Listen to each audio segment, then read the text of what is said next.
Mia. I will be the chair for this round. We have already conducted a point out round outside, but I will still get the speakers to introduce themselves because they didn't bring the ballot out with me. So you can just say your name and we'll do that. But I'll also let the panel introduce themselves as well. Hi, I'm Oliver. I'm Matt. Maya speaking first, Sheila. Nicola speaking second.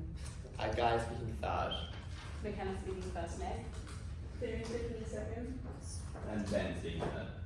Awesome. The motion will read is that we support the 98 waterfront reforms. That is the motion of the info site. We haven't done so already, audience. I encourage everyone to understand the debate. I've got time on my phone. I encourage things also to time themselves so we don't talk forever. Without further ado then, I would like to welcome the first speaker of Feminine to open the debate.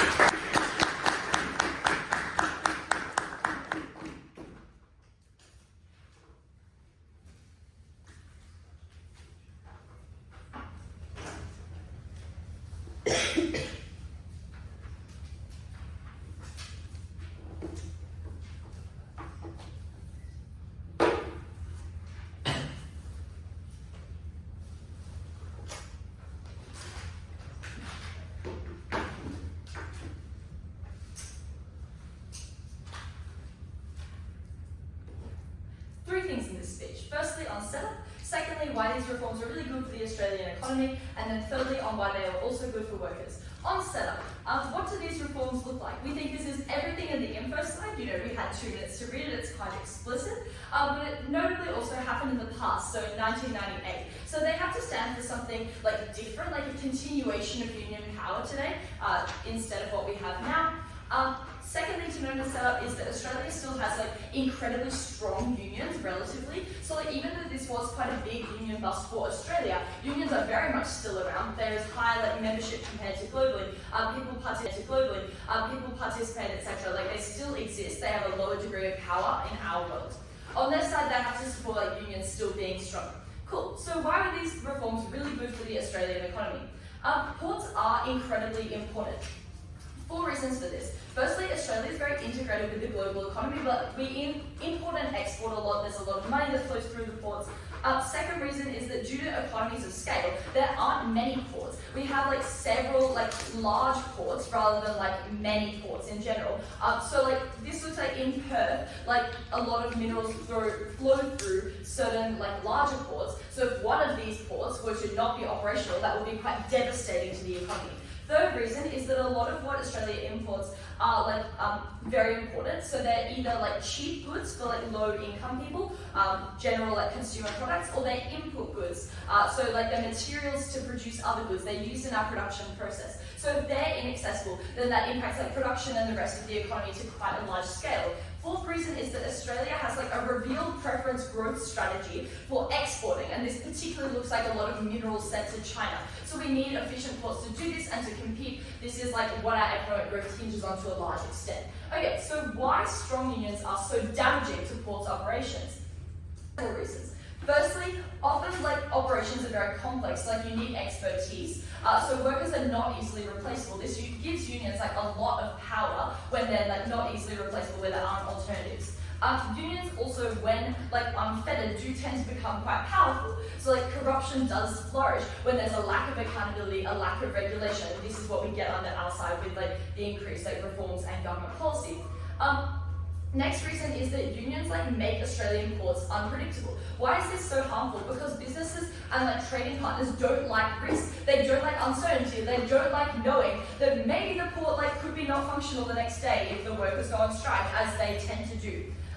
Next met is that their like way of exercising power is strikes to like in many cases, which looks like nothing going in and out of ports. This is catastrophic for all the reasons that I've given you previously on why they're so important, but like it messes up food supply chains and companies' ability to like export and pay their workers. Like every other business in the Australian economy struggles to function when like they cannot like export when this isn't functioning.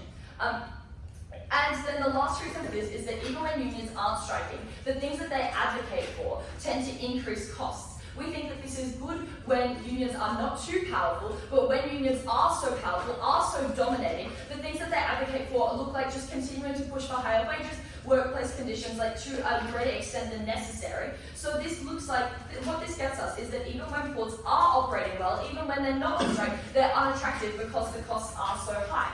So they must defend powerful unions, we still get some of these benefits. So to the extent that you believe that unions are somewhat good, we still have unions being present in our world. We just have less powerful unions, which is good for all of the reasons given above, for the port industry in particular. Like, the intuition here is that military can't strike because they're so essential for Australia. Also, ports should not be able to have such strong unions because they are so essential.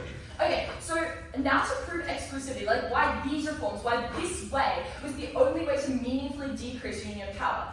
Okay, so first reason for this is that you need alternatives to negotiate. The reason that unions are powerful, particularly in this case, is that they were all of the workers. They had every single worker was a member of this union. There weren't alternatives. You need expertise in your workers. This is they're very hard to replace. So unions have power because they're the only option. They can simply tell companies, you need to do this or else your workers won't work for you, will strike. And that is where they get that power from. So you needed to create this alternative. We actually, it was very necessary to train up a second workforce in Dubai. It seems quite extreme, it was necessary because this is how unions have power.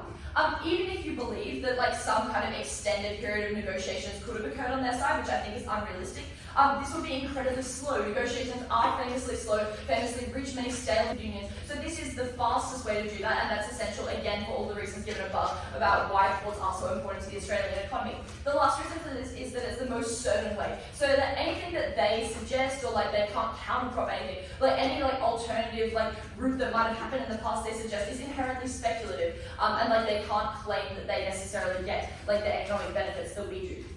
So on their side, you have a higher cost, which trickles down of all the products that you're importing, exporting, of these workers, of the ports running, which trickles down to the average consumer, grocery prices, the cheapest goods. This is quite harmful. This trickles through to inputs, which affect the whole rest of the economy in terms of affecting production of Australian businesses. This also affects exports, which again are a very major industry for Australia, something quite important to our economy. This looks like all of this being less profitable, less efficient, less stable. This affects everyone in the Australian economy, and people who are least able to insulate themselves are the most vulnerable. So this looks like people who can't afford to buy Australian, so they're the ones most impacted when the cost of groceries goes up because of this. Okay, second argument on why this is good for workers. I'm just noting that this is the if we win on workers, this is the quickest way for us to win the debate, because if we win on workers, then the reforms were very good for everyone involved, the economy and the workers, win-win situation, right? So there's, firstly on this, there's a set of non-union workers that are locked out on their side. So it's fairly valid to not want to join a union, and if you can't get a job because of that, because there's this exclusivity contract, that is quite bad. Noting that the group of people who don't want to join a union are maybe people who actually cannot, who cannot afford the fees that unions charge. These are the most vulnerable groups of people. It is quite important that we protect them and not lock them out of an industry. The second reason is that unions are quite bad when they're unfettered. Two reasons. One, they're powerful and big. When they're powerful and big, they tend to be quite corrupt because that extent of power does just attract corruption in a way, and it's provides ample opportunity because there are no other options. You can't join other unions. This gives them a lot of power. You can't just go join a different other waterfront workers union. This is quite bad. Second reason is that they can charge higher fees, which does harm every worker, because if you can't afford to join the union, or if you are in the union and you're just being extorted, paying higher fees is bad for all workers. This tends to happen when there are no other options, so unions can charge these higher fees. So the next thing on this is that all of the reasons why these reforms are good for the economy are also reasons why they're good for workers. Because you can pay workers more, there are more jobs, these ports flourish when we do have more efficient, more effective ports that are functioning better, then we have more employment, we get better opportunities for these workers. Okay, so that's all reasons why they're good for workers. Now, just to do some quick weighing on why workers are relatively unimportant. So there's a small number of them, and they tend to be relatively privileged because you need a lot of technical skills to become a port worker. So we think that even if you don't buy that we win on this, this is a relatively unimportant argument compared to what I've given you previously on why we win on the economy. So proud to affirm.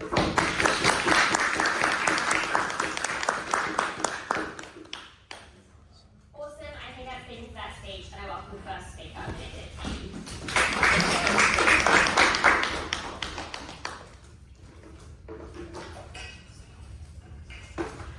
you.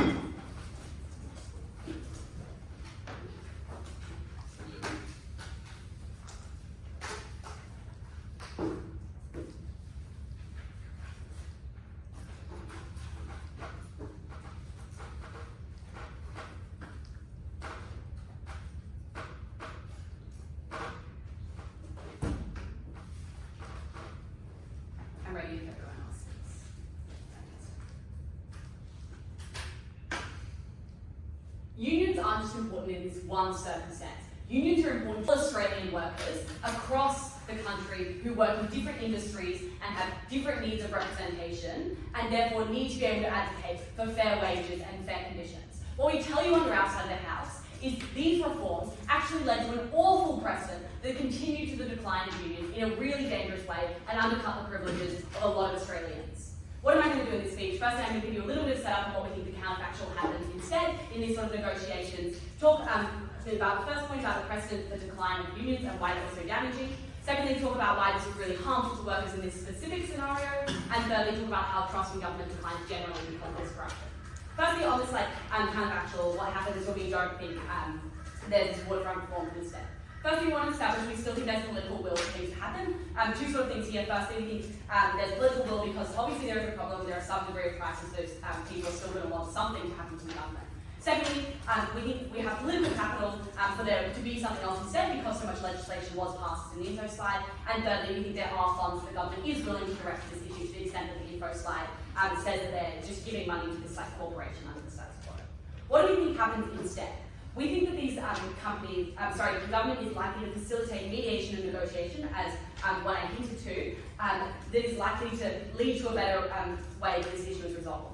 Why do we think this negotiation and mediation will work? Firstly, we think because there is that appetite, and this is a really easy way to sort of address the problem. Note here that we don't think, as one I told you, that this is going to be really slow. Note the fact that training a whole new set of employees is far slower because you have to, particularly if you believe their characterization that these are really high-skilled workers, which we'll engage with later, that would take longer to be able to train them up in a sufficient way. And also the fact that when you do have negotiations that are going in a meaningful and good interest way, you're likely to have people continue to work through that time period anyway. Secondly, we think this negotiation will happen in good faith because these workers do want to avoid shutdown, they do want to avoid strikes. These are sort of a last resort, particularly when you're not getting paid when you're on strike. Obviously, they're not going to want to continue this. It's an action to show that you need to be able to come to the table and make those reforms. Secondly, in terms of these funds, we think they're likely to be investing this into ports and subsidies in the short term for costs for consumers. We think that's has political aspect that. And thirdly, we think legislation, to the extent that comes up, is more likely to focus on corruption in unions or things like that, instead of focusing on getting rid of them completely. Okay, that's in setup. Secondly, when we move on to why we think this sets a precedent for the decline of unions. The context here is Australia actually does have the lowest rates of industrial action and union participation on the OECD countries. And there's a variety of reasons this happens. The two I'll explain prominently relate to this scenario is firstly legislation, and secondly how this casts doubts on unions in a really negative way. So firstly, why legislation? The legislation that was passed in Australia makes it really difficult for unions to be able to strike. They limit the date on which you can strike. They tell you you must give notice of your strike to your employer and agree with your employer how you're going to strike. And if you don't do it in that sort of way, you can be sued for a large amount of money, both as an individual and as a union, which that's a really big deterrent and really undercuts the power of negotiation for these unions, for the people that they represent, which we ultimately think is important and where their interests are invested. Note here that the waterfront scenario, prior to this happening in the 1980s, there were really strong unions that were able to represent people in a really meaningful way. But the reforms that happened as a result of this scenario and because of what affirming is standing for, these reforms limited the industrial action that could be undertaken, but not just for specifically this waterfront scenario, but for all unions across Australia in a way that's very disproportionate to what the problem they were trying to address is. What this means is, not only was it widespread reform that affected all unions in Australia, but secondly, this created an easy example to be pointed to in the future for more sort of reforms. To the extent that they could say, look at these really high prices that we're importing, and we fixed that because we brought in these workers from Dubai. That creates an illustrative example which they were able to use to continue to push more and more harmful reforms. We also think that legislation was likely to happen far more because of this into the future because it set that degree of precedent, and the legislation is more hard to pull back than it is put out originally because people start to get used to it and things like that. What we think this means is that because of this collusion, because of this one specific scenario, unions across Australia and into the future were legislated on and restricted far earlier, which is really negative for their ability to be able to advocate for people. Secondly, we think it was casting down on unions in a really big way. This maritime sort of union was actually a really big union because obviously there are lots of coasts in Australia, there are lots of people who work in ports. I feel like that's pretty intuitive. We also think that these are likely a homogenous group of workers because they're doing fairly similar jobs, unloading boxes, working in ports and things like that. This means there's a big group of people and it's a pretty well-known job that they can decide across pretty easily.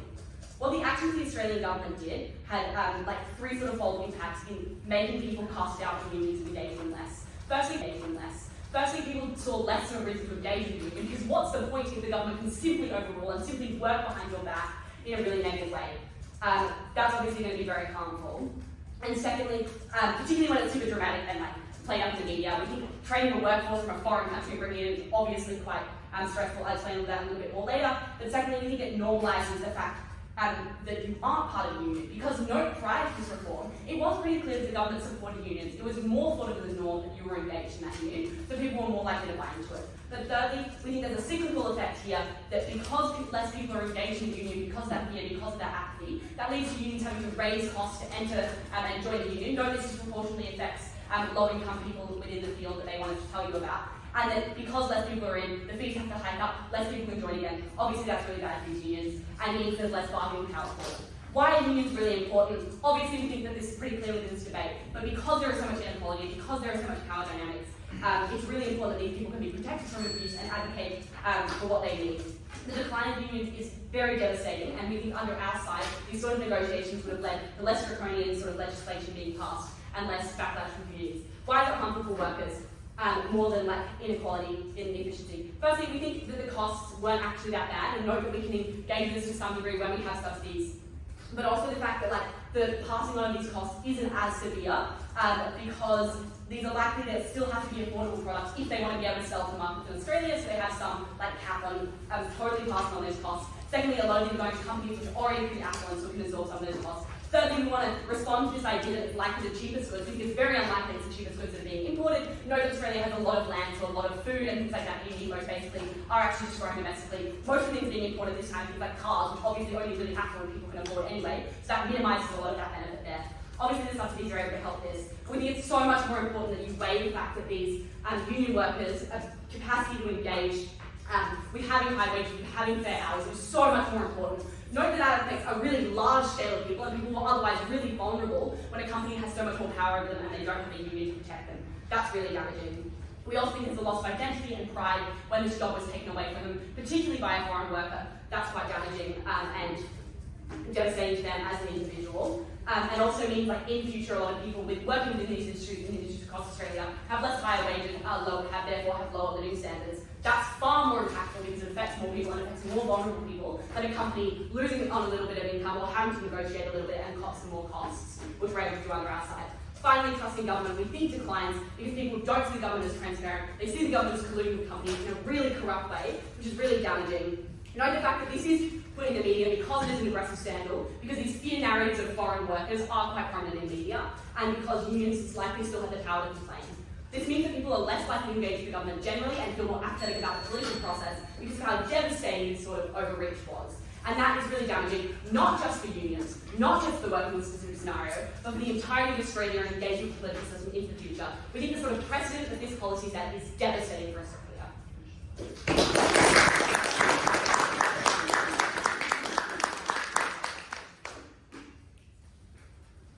Thank you so much for that stage, and I welcome the second further to continue our case.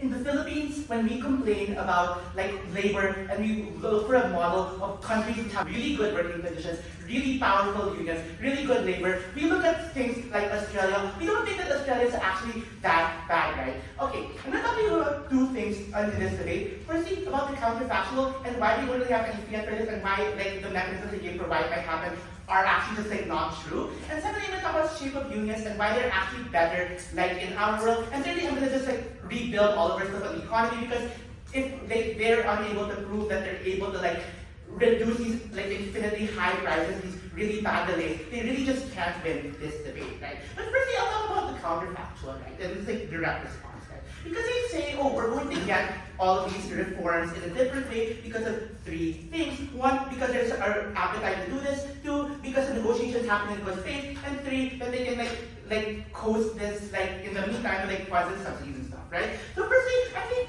okay, there's an appetite to do this for the people. Yeah, obviously you want the wages, you want the prices to be lower, but why would the union want this? Why would the union want to engage? At the point where they're already so powerful, there's really no one holding them accountable. There's really no motivation when they're getting all the things they want because there are no alternatives. This is basically a monopoly where they can't really do anything. They can't really, no actors can really do anything about this, right?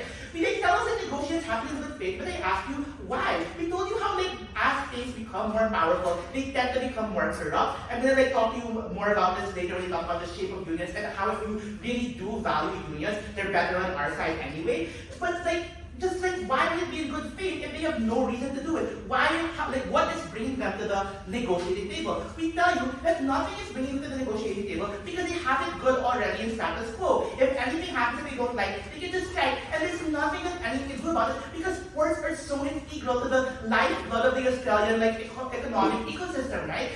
The specific thing here about ports is that they are a prerequisite for everything that happens. In order to inputs of raw goods and outputs of exports to other countries to get money into the ecosystem, these all require ports. So they just have such a great large bargaining chip, right? Thirdly, funds and subsidies, etc. At the point where prices of goods are really high, I don't think that you have the political capital to say, hey, we're going to be giving our money to these ports which are specifically known to be really inefficient, known to have really high prices. I think it's just they don't have the political will and all these things to do these, right? And there's no fiat here because this is we're looking retrospectively, right? Okay. So yeah, and just on the stuff about union participation, even if the union participation might not be as high, which we think isn't so true because unions are strong in Australia, they are able to advocate for people in the status quo. So I don't really get the delta change here. We do have unions which are able to advocate, they're just not as powerful. And I'll tell you why having less degrees of power still actually makes them better, right? Because okay, moving on to my arguments. Firstly, on the shape of unions, right? Because they tell you that, oh, unions are good, so we want strong unions. We think this is a really unnuanced, reductive view of how unions operate, right? Because we think that unions can also be coercive. They can also have a sense of control over over the worker, right? Because we think that unions do have internal politics, internal organization, internal hierarchies, which means that there are people on the top of the food chain who do benefit from, for example, payment of high union fees, right? At the point where there are no alternative unions and this union is so strong, then they can do whatever they want, not just in the docks, but also to the workers, right? Because you can't opt out of this. There's there's a first mover disadvantage for anyone who's opting out because you're losing a job and the union remains strong because they don't have the critical mass of people leaving. So there's really no levers of accountability to the workers. So if the function of the union is to help workers succeed and flourish, we just don't think this happens on your side because again, there's just no reason for them to do any of these things to the point that they're so powerful. And it's the entire crux of their case is that the unions keep on being powerful, and keep on growing. We have to ask, then how do we get all of these changes? How do we get how do we hold unions accountable? Because unions are not perfect institutions. Unions aren't aren't always inherently good, aren't always inherently looking out for their members. There is corruption that occurs in these institutions. It's just so easy and clear to me. So so the impact of this argument is that even if you do believe them on their best cases, they get better, stronger unions, this doesn't mean that they're better unions. This doesn't mean they're unions that advocate for the little guy at the end of the day, right? Okay. Thirdly, on the economy and why you can't just discuss why you have to engage with the idea that the economy is so dependent on ports, right? Because they tell you, oh, okay, we're gonna get these reforms and it's gonna be good, right? And we're gonna just have all these good things. I think that you can't have it cake and eat it too, where you get as efficient stuff when you do have all this bureaucracy of the union being super strong, super powerful, right? I think that we don't allow unionization for every type of industry. We don't think that we don't hold unions as something that's just inherently good in and of itself. We think that unions are good at the point where they protect the economy and the workers there. So we're talking about why it doesn't protect the workers, but the economy is also just a really big part of the labor ecosystem. And at the point you're harming the economy, we just don't think that for everyone, we just think that this is really counterintuitive, right? So at the point where they're unable to prove to you that they do get efficiency, that they do get low prices, right? We think that it's just not we think that this just has a ripple effect onto every part of how the economy functions, right? We think that once you cut off the ports or you make it super inefficient, not only are you hurting workers, you're hurting the opportunity of development that has happened to Australia over these past 26 years. We're hurting the growth of Australia. We're hurting the ability of companies to come in. You just look like a really unstable country when your entire supply chain at the gate is being cut off intermittently at points which you can't predict. You just think it's so harmful and it's just creating a lot of distrust in how the economy functions. I think that they talk to you about how this is going to disengage people from engaging with the government. But at the point where one small institution, one union, which is just one subset of the Australian economy, is able to dictate to the entire Australia, the entirety of Australia, what happens, what to do, and the government probably can't do anything about it, which we characterize why, because of the strength and the specificity of the union, the government really can't do anything about it other through this way. That actually does create more distrust, and that does actually create more disengagement, because you have a weak government that's not able to deal with anything, it's not able to get prices low, isn't able to bring development, and I just think it's also harmful. Never been prouder to confirm.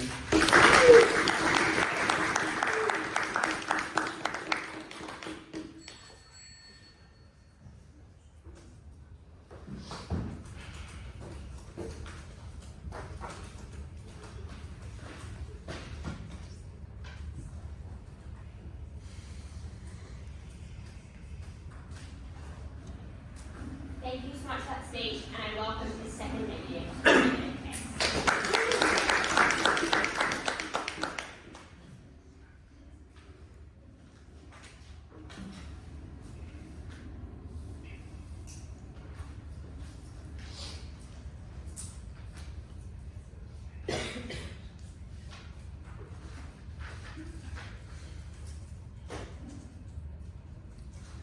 In the year 2024, if I want to organise a strike, there are so many loopholes I have to go through now. First of all, I have to get my union to give advance notice, we're talking months or several weeks notice, to their employer to actually organise a strike in the first instance. That means that employer knows for a lengthy period of time when I'm organising a strike. I also have to actually negotiate the terms of that strike with that employer. That means they can actually prepare for that strike itself, limit the economic impact upon that corporation. The harm of that is the strike is actually way more ineffective because you're not catching them off guard, or you're not actually going to negotiate to a severe extent with them because your employer expects it. You can even hire new workers, they can even dismiss you on some other bases and punish you for it. It's really harmful that in this day and age, the strikes in Australia do not actually exist. And why is that? Because the waterfront reforms set a precedent for the government colluding against workers and supporting corporations and corporates' private interests. Okay, I'm going to make two things in this speech. Firstly, breaking down which side better benefits workers' rights, and secondly, looking at the broader question of the economy. What's this first thing though? First and further, we hear that unions are still around, guys. Don't believe the lies. They're higher than actual global averages. This is actually false. Australia has one of the worst union membership rates in the Western world and more broadly within the globe, right? The reason this is we had really strong union membership in the 1980s and then it steadily declined. And the reason is because the government keeps to push out messaging is very individualistic around workers, and because of things like the waterfront reforms, we set a precedent around legislation for decreasing the rights of workers to strike and hold their employers accountable, right? The fact that this is a defeating cycle, because the more that union membership has fallen from the 1980s, the more that union membership fees have risen. They tell you when union membership is really high, the fees are much higher. This is empirically false, okay? The lower the membership, the lower the membership rates are, the higher the fees necessarily have to be for that union to maintain any kind of capital power, right? because they have such small membership, they have to charge their existing members more money to actually maintain power and influence. That is empirically true, and you'll note the fact that membership fees are far, far higher than they were in the 1980s, even adjusting for inflation and such. Okay, we're also going to hear at first affirmative and the second affirmative that these were too powerful and they wanted unnecessary improvements that were just striking on a, basically a willy-nilly basis, right? It's not that these union bosses were getting all the workers into a room and hypnotising them to strike whenever they wanted. Okay, like these workers were obviously suffering in these conditions, were facing bad workplace conditions, and wanted to hold their employer accountable, paying incorrect wages for the work they were doing, right? Organising a strike, even during that day and age, is still quite a lengthy process. You have to have your members within that union actually vote on engaging in the strike in the first place. I don't think that you're just taking time off work and risking being fired or punished in some kind of way by your employer, who probably suspect is like not the most ethical employer in the first place, and you're just striking against them, right? Like if you have this employer who has bad workplace conditions, who is not paying you enough, I suspect you do not want to be striking whenever, because you don't actually necessarily respect your employer or think that they're going to treat you well in that instance. At first further, we also hear that big unions are inherently corrupt and they charge high membership fees and such. We actually think, we told you this at first, that corruption within unions is far, far worse under the affirmative side. Why is that? Because we think that unions have become detached from their original purpose, okay? They're intended to represent workers. What actually happens now is that unions basically have no real power or ability to hold employers accountable because it's been diminished so much by government legislation since the waterfront reforms, right? What that means is these unions now become vessels for other interests. They become political lobbying groups to a significant extent. They also tend to have involvement with illegal activities or violent organisations because this is their way to get more money and more funds because their membership has fallen so drastically since the government deterred workers from joining the unions in the first instance, right? But the fact that John Stepko, who was the massive union boss of Victoria and Tasmania transport industries, the fact that he's involved in so many illegal activities and suspected of doing sort of inter-union fighting, because you have several different unions fighting against one another rather than fighting against the employers who are exploiting their workers. I think that is because their actual power to affect change has been so limited by this legislation. We then hear at first affirmative that ports are just simply too essential to have unions, right? Maybe you can have unions in other industries, but ports are so integral to Australia's economy, you can't have unions. First of all, I think there are several key aspects to Australia's economy, right? Like there are many internal domestic features like agriculture and such that don't necessarily rely on ports, that are also equally integral to Australia, or transport industries.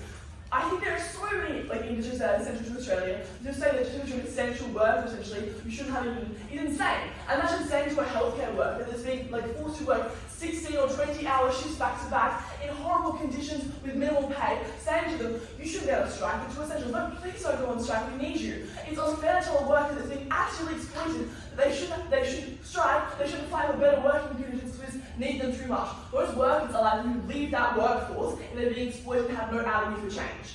Okay, but then also the first the non-union workers are locked out. Compare this to locking out all union workers, right? Consider the fact that that workforce, that particular port, was all union workers. Locking them out, as happened, is so harmful to that collective body. Imagine all people in that community that were impacted and they all were locked out of that industry. Secondly, noting that it wasn't doing something bringing more Australian non-union workers when this change happened. No, we went to Dubai, which hardly has a particularly good standard for human workers' rights, and we exploited more workers from that country all the way over here. We completely replaced Australian workers with their foreign worker brothers that was likely also being exploited. And the second affirmative tries to support this by saying, well, we're from the Philippines, we think that Australia is actually a golden standard, right? Just because something is not that bad doesn't mean that it's good. Something even if it comes remotely close to meeting the conditions that it should. Okay, moving then on to the economy report, which is the main push that comes from the affirmative, because they clearly reference how the economy at the per capita level is doing as opposed to individual workers' rights. At first, I hear that the scale of ports means that one thing out of action is devastating, and this means the cost of passing to consumers. A few responses. First of all, do you know what's actually also extremely hard for the economy? Really, really low wages mean that many Australians cannot engage in the economy in the first place, cannot support them or their families, and in something that welfare benefits is more than likely. Or means they're likely to actually be shut out from our workforce when Patrick says we don't accept union workers anymore, and when other corporations then claim also the license of the precedent to also say we do not accept union workers. That is simply an example when whole sections of the workforce are shut out and locked out. Secondly, you know what's also hard for the economy? It's exploited workforce. A workforce that is burnt out and tired, has not good conditions, is unsafe at their workplace, and also their employer and the government, more broadly, who's meant to protect their interests, is preferencing some per capita GDP issue, right? I think the government allying itself to corporations rather than people is why we have so many issues around the cost of living crisis in the first instance, right? Consider the fact that the government for so long has had Woolworths and Coles around rampantly just doing what they want, but in protection of workers' rights and purely focusing on their own economic gain. And now we're facing issues with the government struggling to hold Woolworths to account. It becomes increasingly clear they are price gouging consumers, okay? Our second alternative, we then hear also that there is no fear on the negative side to giving money to ports, and also no political capital. Two responses. First of all, there is fear to giving money to these ports or subsidizing ports because we would assume the money that was going to Patrick's and the government should give a huge sum of money to a already wealthy corporation. I think put that back into the Australian economy. Secondly, there's far more political capital to support actual Australian consumers and put subsidies on the kind of imports and such rather than supporting some massive corporation. Finally, and second and third, we hear that unions need to protect the economy too, and that should be a focus of theirs. Under our side, we get lower worker turnover rate because their working conditions are better, make them more supportive in their workforce. We get greater engagement in the economy because they can actually afford to live and support themselves, right? That's far better for the economy than having a bunch of workers who suddenly can't afford to support themselves and can't go on strike, can't advocate for higher wage because they're just being dismissed, or because in actuality their union no longer has any functionality. When Patrick's lowers and decreases wages, as happened when the waterfront reforms were put in, do you think that the Australian economy somehow was boosted by the fact that Patrick's had more money to spend? No, I think it was kept internally inside Patrick's. I think Patrick's held on that money, gave higher bonuses to their bosses and such. There was no thing about the economy as compared to when those increased wages go towards actual workers who stimulate the economy. We were so proud to oppose because we better help the economy, it's their only push, and we clearly got better rights for workers.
I think there's a reason that in topic selection we refer to this as maritime reforms and not union busting in general, because if the actual wanted us to have a debate about union busting in general, they wouldn't have spent all that time tenuously writing that info slide and doing that sort of thing there. This negative team relies on a very vague and not particularly well mechanized signaling effect to make you believe that somehow this change leads to every other bad change potentially in unionism in Australia. That simply does not exist. Three things in this speech. Firstly, I'm going to delete the stuff about why this doesn't lead to other union busting. Secondly, I'm going to chat about workers. Finally, I'm going to chat about the economy. Noting, starting off on this other union busting stuff, this is just the fastest way that we win, because this negative team is remarkably unspecific to ports, and this debate is fundamentally about ports. If we break the connection and say that this does not lead to other stuff, or it is not something that is particularly likely, then we must win the debate. This does not lead to other union busting. I see we have 3 USU averages here, so I have 9 responses why this doesn't lead to union busting. The first,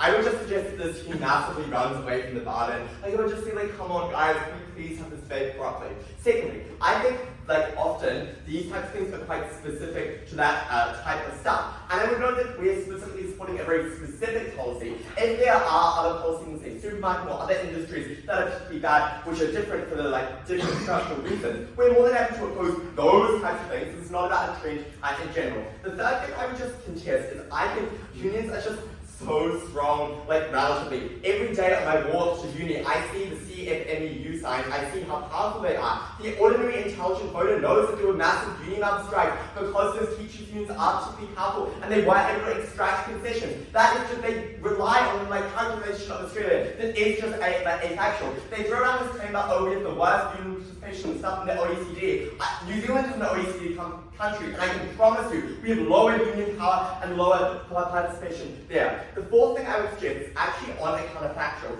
Labour has gotten more union busting in other industries, because when this union busting happened in this specific industry, that like took some stuff out of the pot of union busting, political capital thing, which can't be applied to other stuff. So to the extent that you believe that union busting in other industries is bad, that actually happens more on their side of the house. The fifth thing I would just suggest is that this is so incredibly speculative, whether like the extent to which this leads there. Maybe it does, but if you believe that there's like a 10% chance, that massively reduces the scale of their benefits. But what we do know is certainly that this debate is about the reforms in those things, which we specifically explained at Maya and Nico quite excellently, are specifically good. The sixth reason I would say is I just think there are independent reasons for busting or not busting in other other industries. There are separate lobbies. These unions are often like specific to the industry, so there's like one maritime union which only does maritime stuff. So because these unions are not like one big union for every single industry, that you busted this union doesn't actually start other unions in like the supermarket stuff, because those are separate entities that like that type of thing happens there. The seventh thing I would suggest is that ports are exceptional and people understand that. They are our gateway to the world. Every single thing that you eat, every sort of input, this like plastic water bottle that we all have right here, is not made in Australia, and therefore we know it needs to come through a port. The eighth thing I would suggest is that May's argumentation actually just suggests, like, even just in general, that union busting might be quite a good thing. Like, they say, oh, maybe union busting is like bad. I think a lot of those reasons, specifically around the input stuff, even if you believe that this massively leads to like union busting, that they do not deal with the specificity of the analysis there is particularly important. The final thing I would just claim is that Australia has very, very good labour standards. We have very high minimum wages, so things like Medicare, mandatory contributions are incredibly privileged, and those types of things there. I would think even if unions, and that's in the status quo, where they had all this union busting according to their side of the house, that is incredibly important there. What that necessarily suggests is that even if they do get busted, you don't really need the unions in the first place, because these people are not particularly vulnerable. You do have good welfare states and good alternatives there. The next thing that they claim under this is that, membership's fallen and therefore it is lower. Firstly, maybe people aren't joining unions because they don't like them and they're not good. That's a perfectly valid reason. Secondly, I would suggest that participation rates do not equate to power, because the specific way that unions in Australia exercise their power is through legal mechanisms, it's through political donations, it's through backrooms of Dan Andrews and that type of thing, formally. That is a mechanism, and that doesn't rely on how many members you have, that type of thing there. Secondly, I'm going to chat about workers, and I'm firstly just going to explain that these workers are so important. Firstly, on Weighing 101 numbers, we're literally talking about a couple of thousand people. We explain benefits to 25 million Australians who are able to get cheaper goods when they go to the supermarket, especially those on low income who do not have an alternative to buy Australian made, who do have to buy the absolute cheapest stuff, and even small fluctuations massively benefit. But I would expand it. I think this also benefits people outside Australia, right? Like the 1 billion people in China who are able to benefit from a quite efficient port extraction stuff out of Australia is particularly important. That is a really big stakeholder of people who we are able to benefit. The second thing I would say is that people who work in these relatively technical ports are pretty privileged. These ports are incredibly complex. You do need a very technical understanding. There's a high risk, there's lots of stuff going on. They already get paid. It is so unclear why these are the vulnerable people that we should care about. Okay.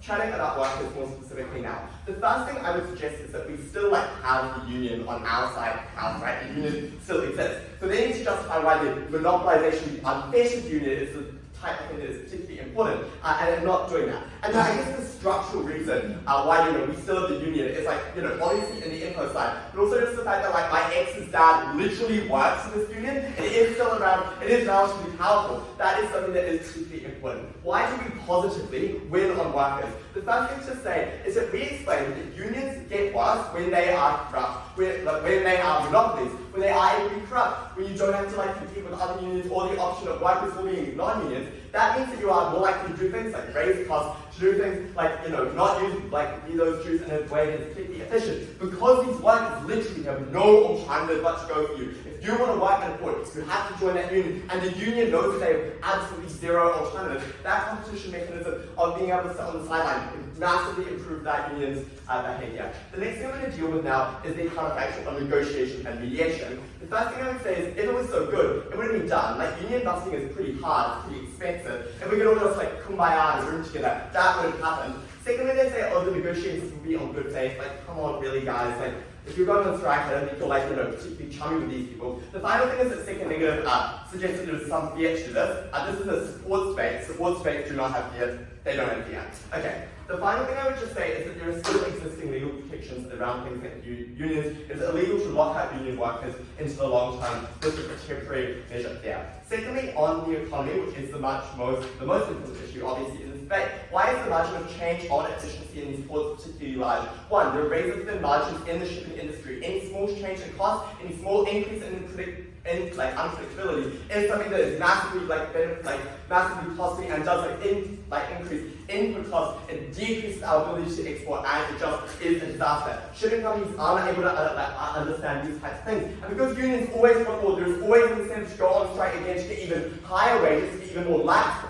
stringent regulations to a point where it's massively unnecessary. They need to deal with strikes into the long term. Maybe you get 2 years of them being happy. That is not a long term. The next thing that they claim is, ports are unimportant. This is empirically untrue. Revenue generation comes from resource extraction. Second negative talks about agriculture. Like, how do you think we export that agriculture and make money off that? Obviously, that goes through a port.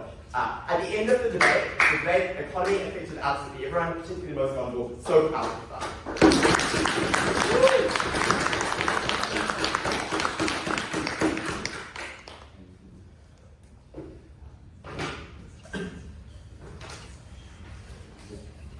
Awesome. I think that's the first page. I welcome the third negative to conclude the debate.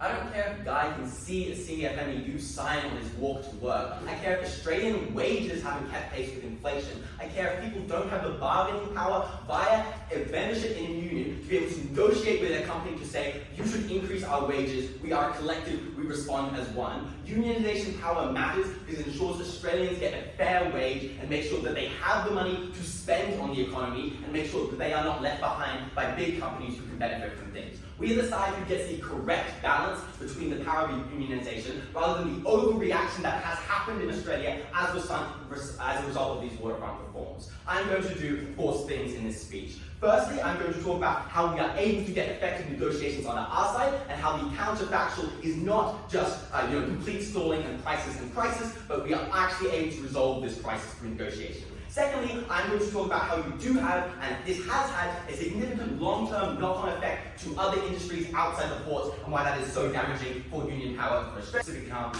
Then I'm going to talk about how this harms the economy as a whole, and then about workers individually. Let's talk about why we are able to get negotiation. They say we do not have fiat power. Yes, we do not have fiat power. We are saying the government has interest to like to negotiate. Why does the government have very strong interest to negotiate? One, prices is a thing that all consumers recognize. It's very notable. Look at the current cost of living crisis and the shit the government is getting for it. There's huge impetus for them to act. Two, the fact they did something this crazy and this extreme, training people in Dubai, says that they were really under the pump and they really had to do something. They have every interest to do this. Okay, why do unions have interest to negotiate? Because they say at And second, why would a union ever bother engaging? It's fine, it's protected. Why do unions actually do have to engage? Because workers don't like being on strike forever, right? Two reasons. Firstly, you're not getting paid. You're not getting wages while you're on strike and things like this. Secondly, you actually have some value and pride in working. It's not fun to sit at home all day or have to be on the picket lines every day. At some point, you do want to work. Unions aren't uncompromising and things like this, that they will never negotiate and things like this. Also, the union has to worry about this exact kind of over-regulation, right? The government can use a threat of something like this as a way to get unions to the negotiating table, saying, if you don't negotiate with us on fair terms, we will do punitive and crazy things like what has happened. That is how you get them to the negotiation table. So we show you, and we have proved down the bench, why it is likely we are able to get these kind of negotiations and things like this. They say these negotiations are too slow and don't work, and if they would have worked, we would have tried. I think the alternative here is that their option, firstly, as we pointed out, takes time. But secondly, there are ideological barriers often in some governments to negotiating with unions and things like this, right? A Liberal government may have seen this as an option of, no, we ideologically will never negotiate with the union. Instead, we can rely on this crazy idea to bust them and be really aggressive and proud of that. Rather, I think under our world, where this is not something that happens, they do have to look to other options. They are subject to other pressures and things like this. The government has to act and do something to fix this. So what does this negotiation look like that we told you can set up? This negotiation looks like trying to get things like the unions regulate some sort of regulation on how often they can strike, or some sort of compromise on wages or things like this for these workers, or things like this. But it also looks like the government providing price relief and subsidies. This is the counterfactual that we defend. This is the thing that actually makes sure that the courts are functioning and the economy works. Let's talk about the knock-on effect. They provide a whole list of reasons. I think a lot of these are very similar. So let me deal with the ones I grouped together. Firstly, they say courts are uniquely specific, so this won't apply to other industries, like supermarket is different. There are gateways to the world. Two responses. Firstly, this legislation is likely to be written in a broad way. If a Liberal government is writing legislation, then now they get the very prime example of, look how inefficient our courts are. This is our time. We are able to use our ideological move to attack unions. They are likely to have written this legislation in a broad way that doesn't just apply to courts. They can use the speculation and the furor of this example to make it broad. Secondly, it doesn't engage with all the mechanisms we gave you at McKenna that workers now see this as a threat, right? If the Maritime Union, a big union, a big example, is now something that the government could just step in and delete. Why, as a worker, would I bother paying my union fees if I could just be deleted anyway? It has a chilling effect on all kinds of unions. Courts are not that specific, it applies to other things. The second idea is that unions are still strong, Australia's doing fine and they're great. I deleted this in my introduction, right? Wage growth has not happened in Australia because people cannot negotiate with their companies because they are individuals in these separate firms. You need unions to have that collective bargaining and the right amount of union power to do that. When we have the legislation that's been brought on by this, they'll do this. The third point here is, it's just displacement. Like, if we didn't have these reforms, we would have had other reforms and we would have done union busting in some other ways. Two lines of response. Firstly, those other reforms probably would have happened later. So, at their very best, they get this decline and decimation of union down the line. We, at least for some period of time, ensure that Australians had better union protection, and so we get that benefit. But secondly, I think there is something unique about these reforms and these legislation that is able to create a precedent. Why? Because courts, as they pointed out, are so key and a so prime example, are something that the government can easily point to as a thing like this, right? And so these courts are likely to be, the unique leverage that the government has to attack this issue and this capital and things like this. The other point about here about good labour standards I've already addressed with wages are what matters, that matters for workers as a whole. So the weighing on this point is that this matters for the whole economy and all of workers if they are the side that is responsible in large part for the decline of Australian unionisation and the decimation of our wage rate. That is why we care about the economy as a whole. Next idea, let's talk then more broadly about what they say about the economy and things like this. They say that ports are important and we needed these things for growth and the benefits trickle down to our average workers. 6 lines of response. Firstly, delays does not equal a recession. They are overblowing the impacts of these small changes on the entire economy. Just because your shipment is, 1 week late or something, that doesn't mean the entire economy falters. Maybe prices are a little bit higher and delays a little bit, that's not that big. Secondly, we've already addressed the idea of luxury. Imports are a large part of this. Australia does grow a lot of its own food. People can afford groceries internally. So the people affected a lot of the time are people buying luxury goods consumed. Thirdly, if we are able to, as I said earlier, get effective negotiation, we mitigate this point incredibly much, right? It's a very short period where you just have to deal with negotiations. Once these negotiations happen to get the benefit of the economy. Fourthly, we said that the government does have subsidies for short-term relief. Fifthly, we said that companies are likely to eat some costs. But I think the point we're framing here, right, is that Australia had an unprecedented run of economic growth from the 1980s to the 2000s, right? We've had one recession, I think, through that. So maybe under their side, we have slightly less amazing growth. But I don't think the Australian economy at any point during that was so weak that this small lack of trade, the small lack of economy, would have plunged us into a recession, would have had a massive impact. Under our side, we would be willing to take maybe less growth over that time to ensure that when we get to 2024, unions aren't fucked and people can't get the wages that they need now currently to survive and things like this. But on the economy, we clearly tell you at Phoebe why better wages means more money to spend in the economy, more things to do like this. So I think we are able to show that inefficient workers aren't good workers and things like this. The final thing I'm going to deal with in this speech is the actual workers at the ports and why they are able to get unique benefits from this. They say that workers on ports don't matter because they're highly skilled, they're probably well off and things like this. We, in response, say that no, these workers are probably, who aren't seen as like high status in the economy, right? There are people who are, doing labor and things like this, and don't have the kind of reputation that more high skilled things. But also just that they matter, even if it's not at scale, if it's not as many people affected, because they are affected deeply, right? When you are kicked out of this job through unionization, that is a psychological harm and a long-term harm to these workers who aren't able to get back into this. So because we ensure that the unions don't get destroyed like side affirmative did, so proud to negate.